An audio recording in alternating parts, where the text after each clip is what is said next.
이스라엘 백성들은 고레스 왕이 이제 고국으로 예루살렘으로 돌아가다 좋다 했는데 포로로 잡혀갔던 사람이 다 돌아온 것은 아닌 것이죠.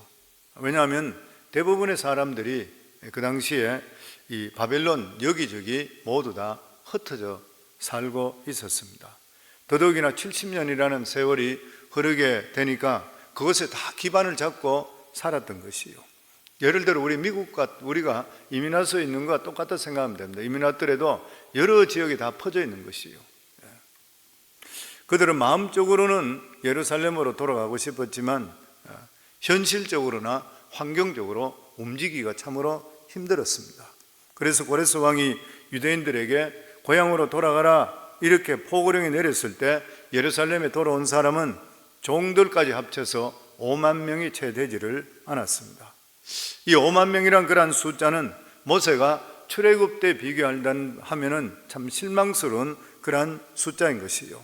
그럼에도 불구하고 이 5만 명의 귀한 자들은 아주 중요한 의미를 가지고 있는 그러한 용감한 사람들이었습니다. 이 사람들은 바벨론에 기반을 닦고 있던 모든 것들을 다 포기하고 폐허가 되어 있는 이러한 예루살렘으로 돌아와서 무너진 성전을 자기들이 재건했던 사람들인 것이요. 이 사람들이 선발대가 되어서 유대인들은 그때부터 조금씩 다시 유다로 돌아오기를 시작했고 나중에는 많은 백성들이 유다 땅에 살게 되었습니다. 이 에스라와 그리고 또한 느헤미야서에 의하면은 바벨론의 유다의 포로는 3차에 걸쳐서 예루살렘으로 돌아왔는데 첫 번째가 스룹바벨 지도하에서 주전 538년에 약 5만 명 정도가 귀환했고, 그리고 두 번째가 에스라의 영도하에서 주전 458년 그러니까 80년 후에 약 1800명이 귀환했고, 그리고 14년 후인 주전 444년에 느헤미야와 함께 알 수 없는 그러한 인원이 예루살렘에 돌아왔습니다. 그리고 그 후에 예루살렘 성이 안정되고 그리고 계속적으로 유대인들이 예루살렘으로 계속적으로 돌아와서 정착을 했습니다. 이것을 볼 때에 이 유대인들이 애굽에서 나왔던 숫자하고는 상당한 차이가 있는 것이죠. 애굽에서 나왔을 때는 200만에서 적어도 300만 이상 사람들이 한꺼번에 빠져와서 광야를 돌다가 그리고 가나안 땅에 들어갔습니다. 그러나 이 바벨론에서는 유다 백성들이 벌써 바벨론 안에 여러 군데 흩어져서 그들이 청척에 살고 있기 때문에 전부가 함께 움직이지를 못했던 것이에요. 그래서 이 선발대에 해당되는 사람들이 용감하게 앞장서서 그리고 성전을 짓고 그 다음에 무너졌던 성을 다시 재건하게 되고 이러한 기초를 다짐을 통해서 지속적으로 유다 백성들이 유다에 돌아오게 되었습니다. 이 본문 말씀에 보여주는 것은 이 바벨론의 안정된 생활을 포기하고 먼저 예루살렘으로 돌아온 그러한 용기 있는 사람들의 가족과 그리고 그 숫자들인 것이요. 이들은 가족별, 지역별로 나오는 것은 이 사람들은 언젠가는 자기들이 유다로 다시 돌아갈 것을 믿었기 때문에 가족별로 뭉쳐 살았습니다. 그리고 지역별로 모여 살았던 거예요. 그러면서 그들은 회당을 짓고 거기에서 하나님 말씀을 들었던 것이에요. 그래서 돌아온 사람들, 앞장섰던 사람 중에 가장 중요한 사람은 스룹바벨과 예수아입니다. 이때 스룹바벨의 직책은 총독이었었고 그리고 예수아는 대제사장이었습니다. 스룹바벨의 총독 자격은 바사 왕국에서 준 것이에요.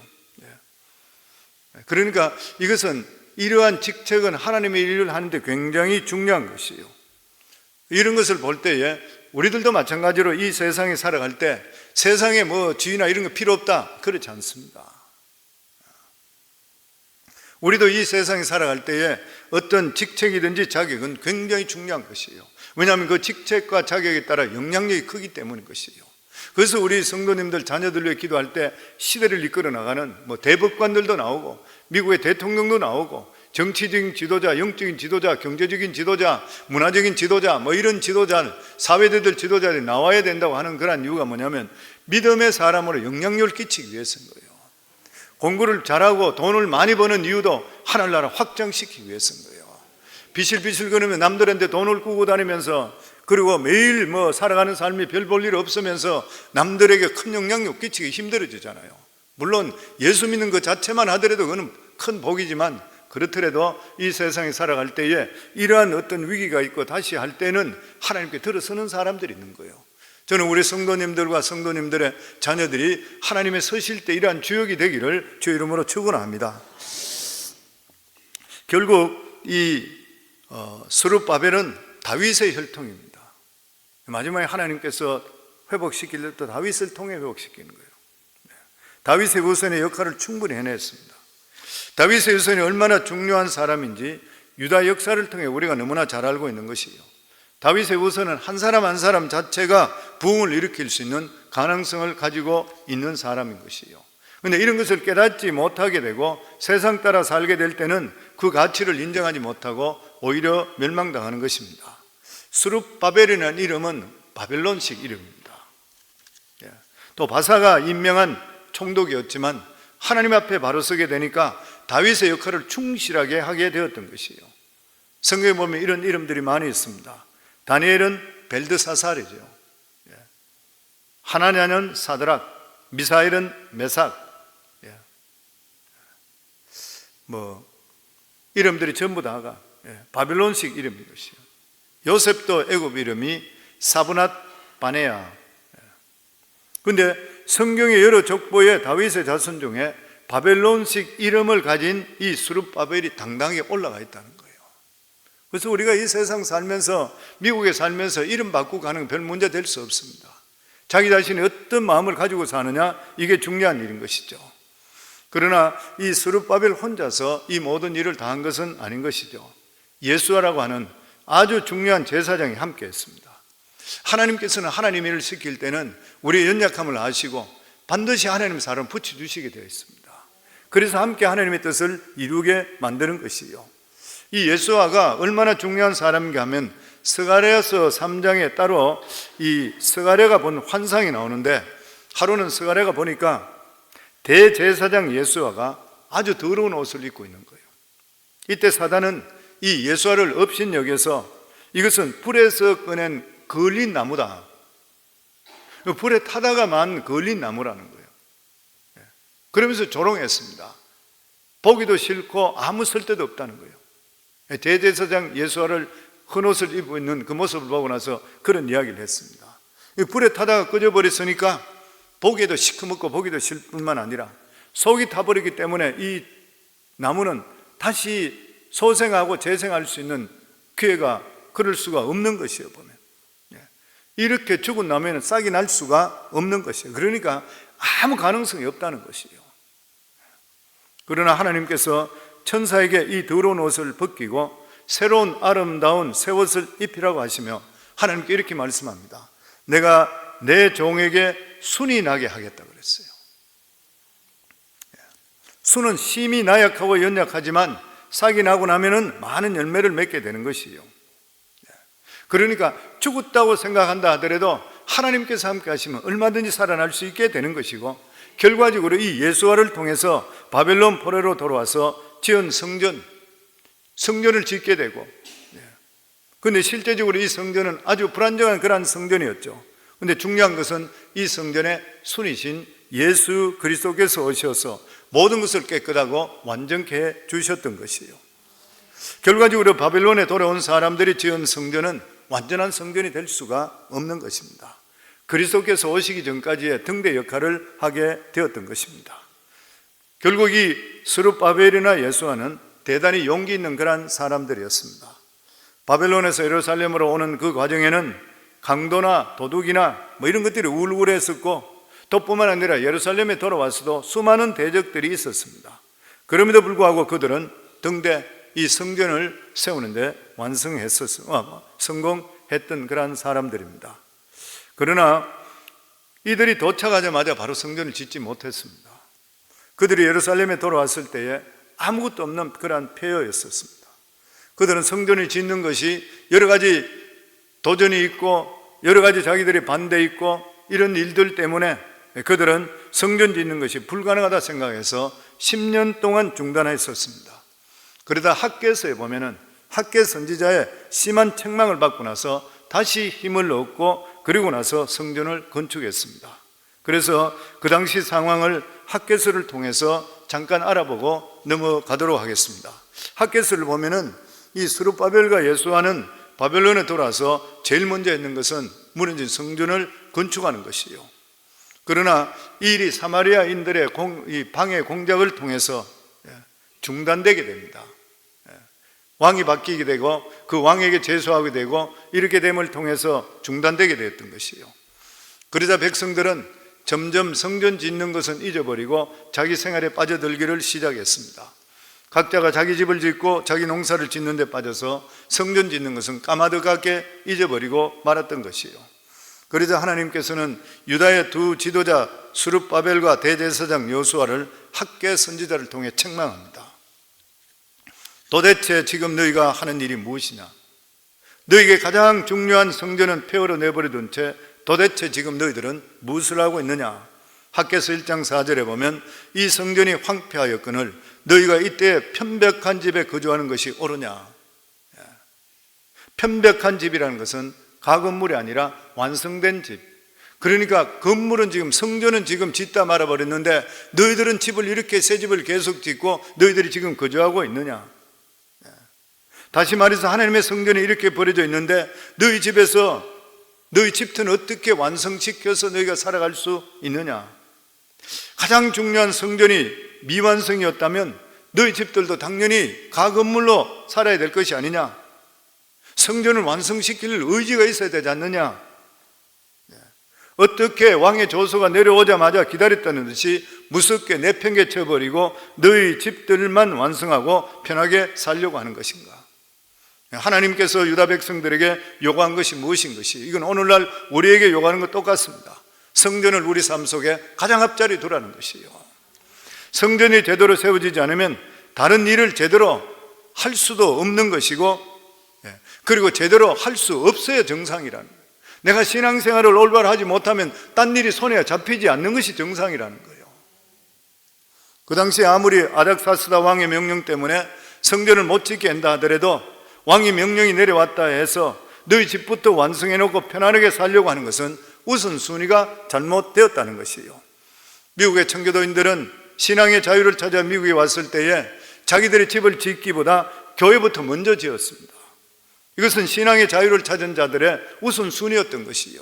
이건 우리들에게 너무 살아가는 삶의 분명한 우선순위를 보여주는 것이요. 무엇을 위해 먼저 살아야 될지.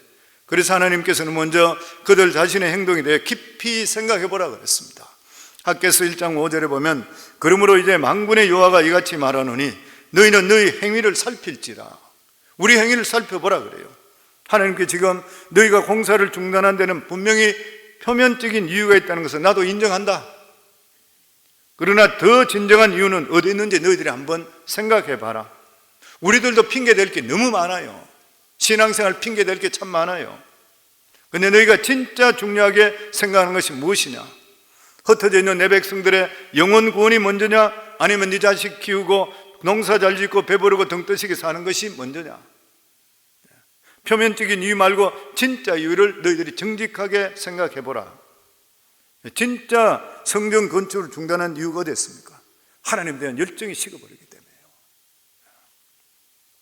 그들은 성전 건축을 재개하려고 시도조차 하지 않았습니다. 일반 백성은 물론이고 스룹바벨과 이 스룹바벨 총독과 예수와 같은 제제사장도 마찬가지였던 것이에요. 이렇게 됐을 때 그들 삶 속에 나타난 것이 무엇이었습니까? 삶의 만족도 없고 기쁨도 없어져 버렸던 것이에요. 그리고 자기들이 열심히 돈 벌고 열심히 산다고 했는데 불구하고 열매가 적은 것이에요.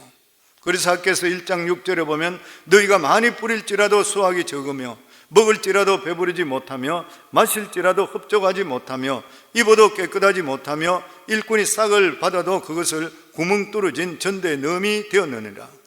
여기에 학개 선지자가 나열한 항목들은 우리 삶 속에 모두 필요한 것들인 거예요. 무슨 말인 것이에요? 노력하는 만큼 수확이 들어오지를 않는다는 것입니다. 이것은 하나님의 백성들이 자기 삶 속에 중요한 것을 해결하지 못하게 됐을 때 다른 일로 달려갔을 때 나타나는 그러한 결과라는 것이에요. 나는 죽도록 열심히 하고 아침부터 밤늦게까지 일을 했는데 가정이 잘못된다든지 아니면 내 건강이 잘못된다든지 여러 가지 문제가 일어날 수 있는 것이에요. 다. 하나님께 하시는 말씀이 무엇입니까? 우선순위가 잘못됐다는 것이죠. 우리 삶 속에 가장 우선되는 것이 무엇입니까? 돈 잘 벌고 그리고 좋은 직장이 우선입니까? 물론 우리 삶 속에 필요한 그러한 것들이죠. 그러나 구원받은 하나님의 백성들에는 영혼의 소중함이 항상 우선이 돼야 되는 거예요. 영혼이 건강하지 못하게 되면 죽으라고 일한다 하더라도 수확이 없는 것이에요. 남는 것이 없는 것입니다. 항상 영혼이 먼저인 것이고 그것이 건강해야지 축복받을 그릇이 준비가 되는 것이죠. 그러나 영혼이 병들게 되면은 아무리 좋은 집에서 배부르게 살더라도 만족함이 없어요. 진짜 예수 만난 사람은 정말 내 영혼이 황폐해지게 되는 것 같으면 기쁨이 사라져 버립니다. 성도님, 우리 삶 속에 예수 믿는데 주시는 가장 큰 축복이 뭐예요? 기쁨이잖아요. 어떤 환경 속에도 기쁨이 있는 거예요. 왜냐하면 예수님 때문에 기쁜 거예요. 근데 내 삶 속에 아무리 모든 것이 형통하게 세상적으로 잘 된다 하더라도 내 영혼이 클클하게 되는 것 같으면 계속 불편합니다. 당연한 일인 것이죠. 왜냐하면 내 속에 계시는 성령께서 근심하시기 때문인 것입니다. 그래서 오늘 성경을 통해 주는 말씀이 무엇입니까? 상황이 어려우면 어려울수록 하나님을 가장 앞자리에 두시라는 거예요. 그래서 오늘도 새벽에 나오신 우리 성도님들이 복 있는 줄을 믿습니다. 그리고 2장 앞부분에부터 이 55절 우리 읽는 데까지 55절까지 보면 누구누구 자손 무슨 자손 흩어지지 않고 뭉쳐져 있다가 예루살렘으로 돌아온 그러한 기록으로 되어 있습니다.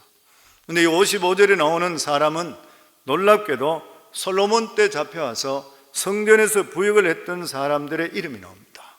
우리 55절 같이 읽습니다. 솔로몬의 신하의 자손은 소대 자손과 하소베렛 자손과 부르다 자손과, 여기에 솔로몬 신하의 자손 그래 되는데 신하의 원문에 되면 신하의 종들이라는 뜻입니다. 종들의 자손입니다. 43절에 보면 느디님 사람들이 나오는데 이 사람들도 이방인으로서 유대인들에게 노예로 와서 성전에 헛되는 일을 하던 그러한 사람들이었습니다. 그런데 놀랍게도 이 사람들이 바벨론의 포로가 되었으면 얼마든지 세상적으로 자기들이 잘 살고 그리고 예루살렘으로 돌아오지 않아도 돼요. 거기 남아 있어야 되는 게 정상인 것이요. 그런데 이 사람들 예루살렘으로 돌아왔습니다. 그런데 55절에 나오는 이 사람들은 어떻게 보면 이 느디님 사람보다 더 오랫동안 천한 일을 했던 그러한 사람들이었습니다. 도대체 솔로몬 때 붙들려 와서 이 사람들이 이 가나안 전쟁 때 잡혀왔던 원주민들이라 그래요. 솔로몬 때 붙들려 와서 성전에 부역했다면 얼마나 오랫동안 종살이를 했습니까? 그런데 이 사람들이 변하지 않고 남아서 다시 성전에 종살이로 돌아왔어요. 자기들이 종살이 하기 위해서 예루살렘으로 돌아왔는 것이요.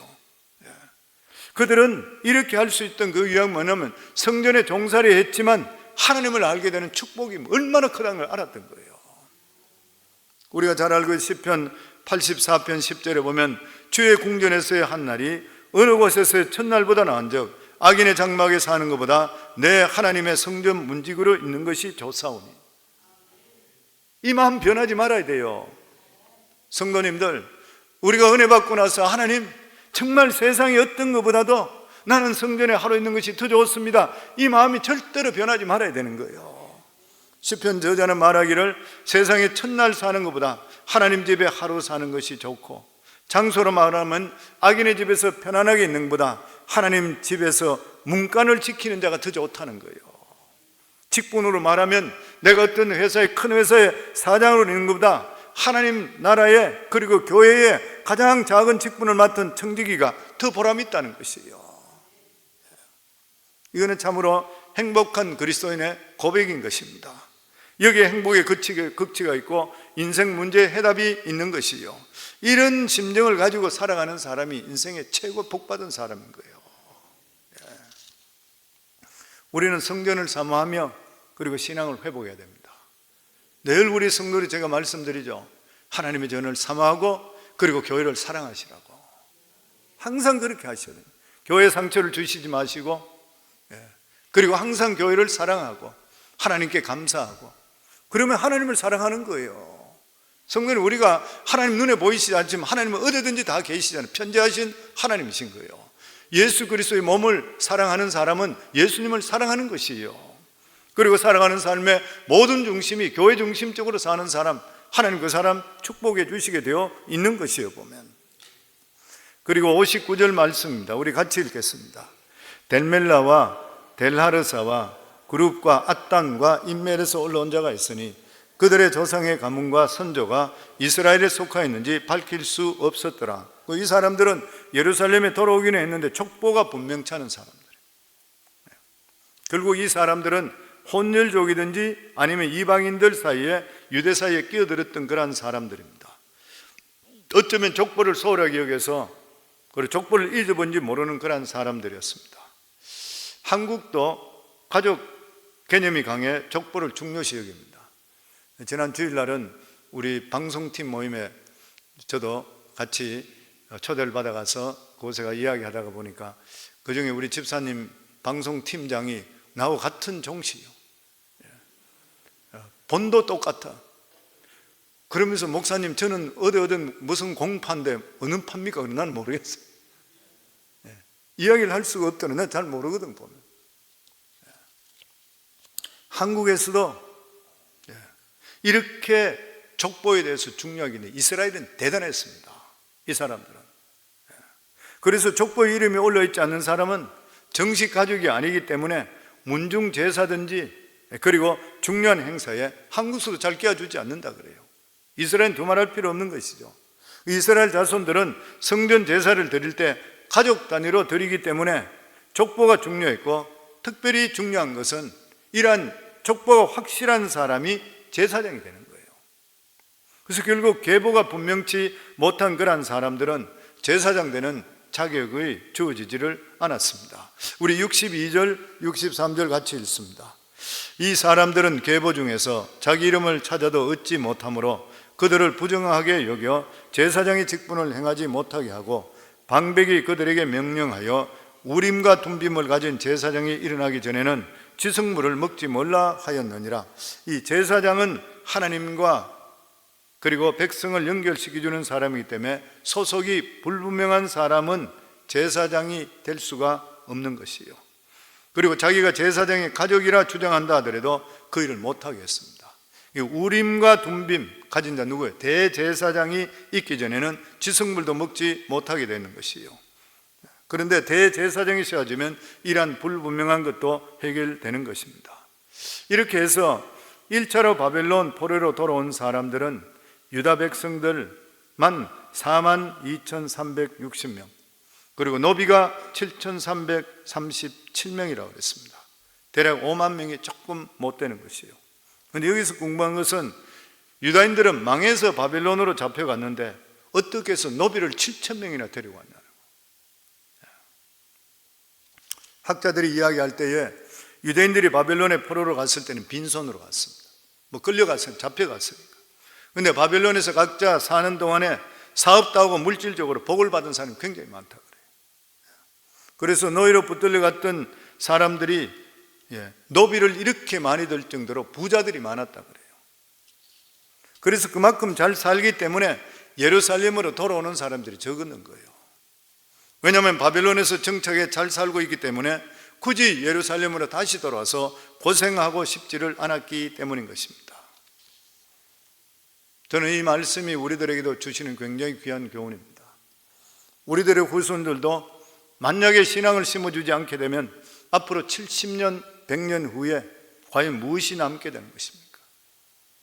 암담한 것이죠. 사실적으로 따지게 되면. 우리 교회에서 왜 그렇게 밖으로는 해외 선교, 안으로는 자녀 선교 부르짖는 것입니까? 저는 신앙생활 해보고 느끼는 게 뭐냐면은 우리 신앙은 일대로 절대로 끝나서는 안 되는 거예요. 우리의 신앙이 자손들에게 가고 그 자손이 그 후손에 넘어가야 되고 계속적으로 신앙의 유산을 남겨야 되는 거예요. 이게 하나님 보실 때 기뻐하시는 것이고 하나님께 칭찬받는 거예요. 만약 내 대해서 신앙이 끊어졌다 그래 보세요. 얼마나 불행한 일인 것이에요. 이스라엘 백성들이 거기 가서 장사도 잘 되고 모든 것이 잘 되게 됐을 때 모든 것을 포기하고도 돌아올 수 있는 그 사람들은 어떤 사람이요? 하나님에 대한 소원을 계속 가지고 있던 사람들이요. 신앙적으로 훈련됐던 그러한 사람인 것입니다. 저는 우리 성도님들 어쨌든 간에 신앙의 뿌리를 내리고 그리고 신앙의 유산을 자손들에게 남길 수 있기를 주의 이름으로 축원합니다. 만약 그렇지 않으면 미국 와서 우리가 잘 살겠다고 돌아와가지고 신앙의 뿌리를 잃어버리게 되는 거예요. 얼마나 비극적인 일인지를 모르는 것입니다. 그래서 저는 우리 교회에서 부르짖는 이 슬로건, 그리고 저희가 추구하는 것이 하나님께서 기뻐하신다 생각하기 때문에 하나님께서 비전 센터까지 이번에 짓게 만들어 주시는 것이에요. 보면 세상 살이도 장사를 하면 이문 있는 장사를 남기듯이 신앙도 이문 있는 장사를 남겨야 됩니다. 자녀들에게, 우리 성도님들, 그래서 교회에서 계속 부르짖는 게 개인의 신앙생활은 큐티로, 신앙 예배 중심은 말할 것도 없고, 그리고 가족들 모두 다가 신앙을 바로 가지기 위해서, 믿음의 유산을 남기기 위해서는 가정 예배를 꼭 좀 드리라는 거예요. 계속적으로. 그리고 여기 보면 말이나 노새나 약대나 나귀의 숫자까지 다 기록하고 있습니다. 이것을 보면 유대인들이 기록이 얼마나 철저한지 몰라요. 아주 철저하게 기록해 놨습니다. 그러나 여기 있는 말이나 나귀나 이 약대들 모두 다 성전을 짓는 데 수고했던 그러한 짐승들인 거예요. 마치 출애굽할 때에 개구리나 파리가 이들이 수고했듯이 이런 짐승들도 수고를 많이 했습니다. 결과적으로 하나님 일을 하는 데는 사람이든지 말이든지 다 용도가 있고 쓰임새가 있는 거예요. 제가 목회하면서 느끼는 게 교회에 필요 없는 사람 한 사람도 없습니다. 뭐 저런 사람이 있나 하는데 그 사람 필요해요. 교회 보면은 성도님 한 분 한 분들이 하나님 보실 때 너무나 귀하고 하나님 뜻이 있어서 교회에 보내주신 것이에요. 아멘. 그거 아셔야 돼요. 지금 특별한 활동 안 하더라도 예배당에 나와 앉아있는 자세만 해도 중요한 것이고, 성도님 목회는 혼자 절대 못합니다.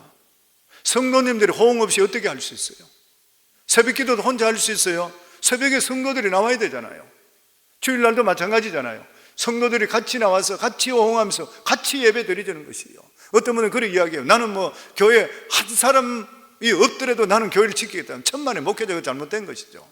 양이 없는데 무슨 목회를 해요? 할 수가 없는 일인 것이죠. 그러니까 교회 한 분 한 분들이 얼마나 귀한지를 모르는 것이에요. 보면 여러분들이 진짜 소중합니다. 감이 잘 없어요. 제가 이야기할 때 보면 감들이 얼마나 귀한지 몰라요. 성도님 한 분 한 분들이. 제가 그런 이야기 드렸잖아요. 새벽을 깨우는데 졸고 있는 그 두 장로님이 나보고 이 사람이 너희가는 아론과 훌이라. 오늘 여기 좋은 분 한 분도 없잖아요. 여러분들은 훨씬 더 좋은 분들이에요. 아멘. 네. 아셔야 돼. 그리고 족장들은 예루살렘으로 돌아오는 것으로 그치지 않고 이 많은 은과 금을 예물로 하나님께 바쳤습니다. 이 성전에 대한 사모하는 마음이죠. 열정인 것이죠. 정말 그렇지요. 우리가 믿음을 가지게 될 때고 하나님을 사모하게 되고 성전을 사모하게 되면 자꾸 드리게 되잖아요. 예배당이 자꾸 나오게 되는 것이고, 그냥 나와 앉아 있는 게 기쁜 거예요. 보면 예배당이 계속 나오는 사람 보면은 저 사람 요즘 영적 상태가 좋고 은혜를 받는구나 이랬으면, 어느 날부터 안 나오기 시작하는 것 같으면 저 사람이 영적 상태가 요즘 좀 안 좋구나. 틀림없는 일인 것이에요. 보면 우리 마지막으로 68절 69절 같이 읽습니다. 어떤 족장들이 예루살렘에 있는 여호와의 성전에 이르러 하나님의 전을 그곳에 다시 건축하려고 예물을 기쁘게 드리되 힘자란 대로 봉사하는 금고에 드리니 금이 6만 1,000 다리기요 은이 5천만이요 제사장의 옷이 100벌이었더라. 이제 이스라엘 백성들이 깨달은 것이 뭐냐면, 이스라엘이 존재하는 목적이 뭐냐면 하나님의 성전 때문이라. 하나님의 성전 때문이라. 하나님의 성전이 없는 이스라엘은 아무리 잘 산다 하더라도 존재 이유가 없다는 거예요. 하나님의 백성이 그런 것이죠. 성전을 짓는 것은, 그 성전을 일하고 짓는 일은 제사장의 본업이기 때문에 제사장의 일이라 생각하면 천만에요. 제사장만을 위한 것이 아니고 족장이 자기 세력을 위해 짓는 것도 아닌 것이고, 이것이야말로 하나님의 백성이 존재 목적이라는 것이에요. 오늘날 교회가 하나님의 성전입니다. 많은 사람들이 너무나도 신앙생활을 쉽게 하려고 하는 것이에요. 그러나 살아있는 바른 교회를 세우는 일은 모든 교인들이 함께 해줘야 돼요. 그래서 교회가 하나 되는 것이 너무나 중요한 것이에요. 교회에 바른 말씀이 없거나 은혜가 죽어버리면 이 세상에 성공하더라도 의미가 없습니다. 성도님 신앙생활 오래 하신 분 경험하셨잖아요. 저는 그런 경험 많이 했어요. 교회에서 문제가 생기고 성도들끼리 서로 불화하고 목사님 관계가 좋지 않아서 한쪽 편에서는 목사님 떠나라, 목사님 있어라, 이런 것들을 제가 봤던 것이에요. 그러다니까 내가 사업하더라도 기쁨이 하나도 없어. 사업이 잘 되더라도 나는 마음이 불편해 죽겠어 그냥. 그래서 느끼는 게 뭐냐면 내가 영혼이 잘 되고 교회가 잘 돼야 되는구나.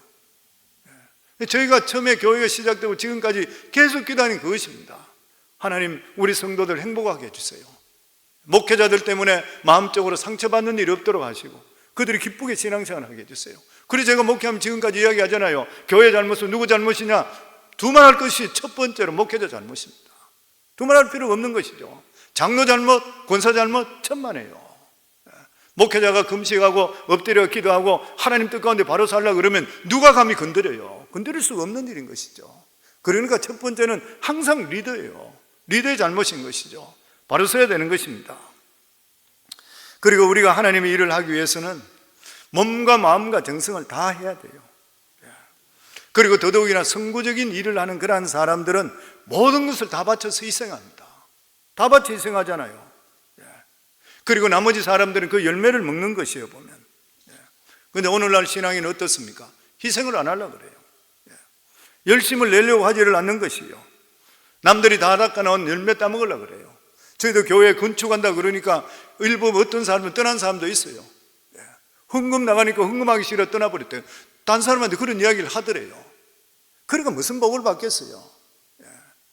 자기들 마음속에 하나님의 일이라 그러면 내가 기쁨을 할 수 있는, 누가 억지로 하는 일도 아닌 것이고, 모든 하나님의 일들은 나 같은 자도 이런 기회를 주셨구나 기쁨이 돼야 되잖아요. 근데 그런 마음 갖지 않는 사람이 어디 가가 복을 받을 수 있어요? 왔다 갔다 할 수밖에 없는 일인 것이죠. 그래서 우리가 신앙생활 제대로 하려면 철저하게 자기를 희생해야 되고 아주 튼튼한 기초의 신앙을 가질 수가 있어야 됩니다. 그리고 우리의 열정과 우리의 마음과 그리고 우리의 물질을 다 바쳐 성전을 통해서 세상을 변화시킬 수 있는 그러한 인물들이 나올 수가 있어야 되는 것이고, 이런 마음을 가지게 될 때 믿음의 가문을 일으킬 수 있는 것이고 큰 인물들이 나게 되는 것이요. 저는 우리 성도님들 이런 마음을 가지시고 성도님들 뿐만 아니라 후손들에게 정말 영적으로나 육적으로나 세상적으로 큰 인물이 수도 없이 배출되기를 주의 이름으로 축원합니다.